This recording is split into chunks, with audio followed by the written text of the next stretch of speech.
Hey guys, thanks for watching Nerf Socom Reviews. Today we're going to be reviewing the Nerf MXV-1200. This is a Zeus MXV-1200. This is a new series they came out with. There's both red and blue colors. There's two different guns that they came out at the same time with, the Zeus and Apollo. We'll be doing a review on the Apollo later. Basically, this is more of a teenager to young adults sport versus while the Nerf guns are more of a children's type of a sport, I guess you could say. So this one's a little bit for older ages. I think it says in the box is 14 or 16 plus or something. So yeah, it's a bit different. The ammo is a ton different. They added these new like golf ball type discs, foam balls here, which shoot a lot better. These guns have ranges of, I think it said 100 FPS. So it shoots a lot faster. I'm not exactly sure what the ranges are, but we'll get to that in the shooting test. These guns do come on red and blue. There's also two masks, red and blue masks, so you can have teams, red and blue teams.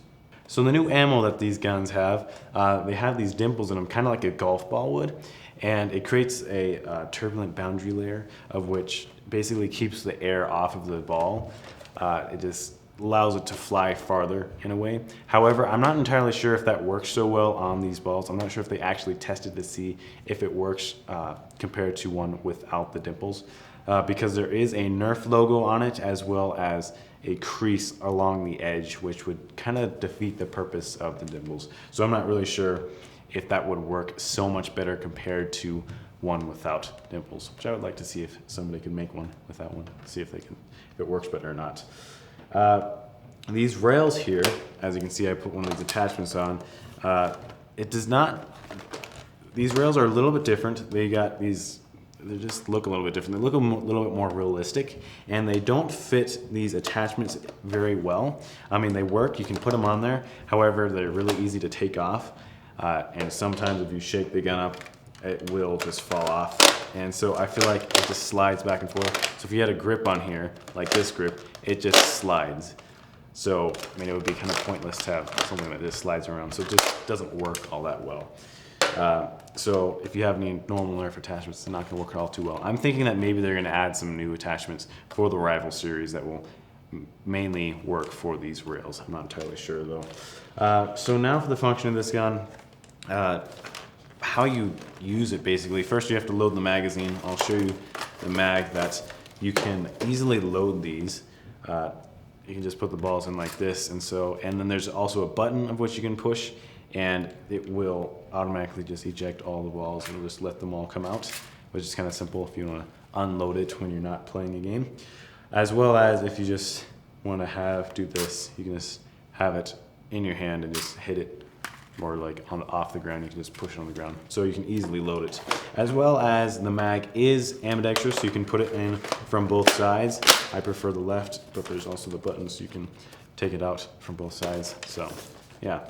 For more functioning, basically you have to put, I believe it was 6C batteries inside of here. You unscrew this part, you just load them in here. So the gun is a little bit heavy because of the 6C batteries, but that's not too bad. Then you have the safety on only left side, so it's not ambidextrous there, but when you have it on the top, it is available to shoot. When you have it down, you can't, it just locks it up. So let me rev it for you and pull the trigger. Very simple, basically like a normal revving gun, however it has a safety on it, so it's just a little bit different. It is a bit louder than most of the revving guns there are so far. So everyone's gonna hear where you are, which is kind of a bad thing, but if a bunch of people have these, you're not gonna be able to hear it too well. There's also a D-jam access on the right side of the gun here. You can open this up, so if you have any balls that are stuck in there or something, which I haven't had any issues with. We've shot it a fair amount of times. We haven't had to open this up to use it yet, but there is a D-jam access in case you need it. So now for the pros and cons of the gun. First off, the pros. This gun, they got the new looks on it. It's really cool looking. It's kind of a nice new thing that they added. The rails looks a lot better. The color scheme is really cool. I definitely like the red versus the blue. It looks a lot nicer. Also has some really nice range. The bullets go 100 FPS compared to normal Nerf guns. It's just a lot more fun. compared to the other Nerf guns, because it seems like it's more like an indoor airsoft game versus just a Nerf game, and I quite enjoy airsoft. So yeah, one thing that what these balls do though is they can bounce around in a room. So if you shoot, it kind of ricochets like a vortex gun would. So if you were to want to clear a room, you can just shoot off the wall and ricochet back and forth. However, in a game you may not allow ricochets as a kill. It's still kind of cool that you can do that. For the cons of this gun, ricocheting is also bad because you can easily lose these balls. They bounce everywhere. They can get stuck and lost in small places. So that's kind of the bad part. Also, taking out the mag here, when you take out the mag, it leaves one in the chamber. So when you drop it, a ball will fall out, which is kind of annoying.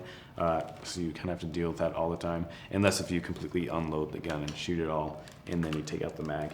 Another con is that the safety button is a little bit too small, or not too small, but the movement is very little. So you can easily touch it and it would change from safe to to locked. So that's kind of nice for easily and quickly shooting it. However, to have it locked, and if you just drop the gun somewhere, is possibly just gonna click up and you won't be able to have it on safety anymore. It moves really easily.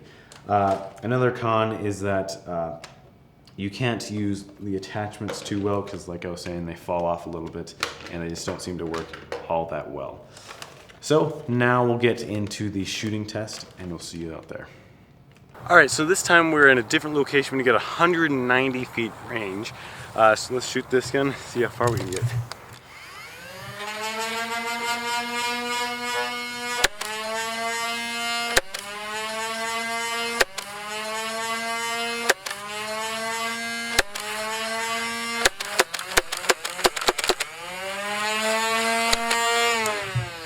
Alright, so for the range of this gun, the balls landed from 35 all the way to 75 feet. Not as far as we thought they would reach. We were thinking maybe 100 feet. However, they only went to about 75 feet. The effective range is probably going to be around 50 feet because of accuracy, and the balls, they just started to seem to slow down right about 50 feet. So that's probably the effective range. These, we do have new batteries in here. We used a couple mags on it, but they're brand new batteries, so I would definitely recommend getting a rival weapon. However, I might get the Apollo versus the Zeus, because the Apollo, we haven't shown it yet, but we're going to have a video on it. It has a little bit better range on it. Even though this is really cool, you can shoot fairly fast with it, I don't know how effective it is compared to most of the next rival guns they're going to create. Thanks for watching Nerf Reviews, and we'll see you guys next time.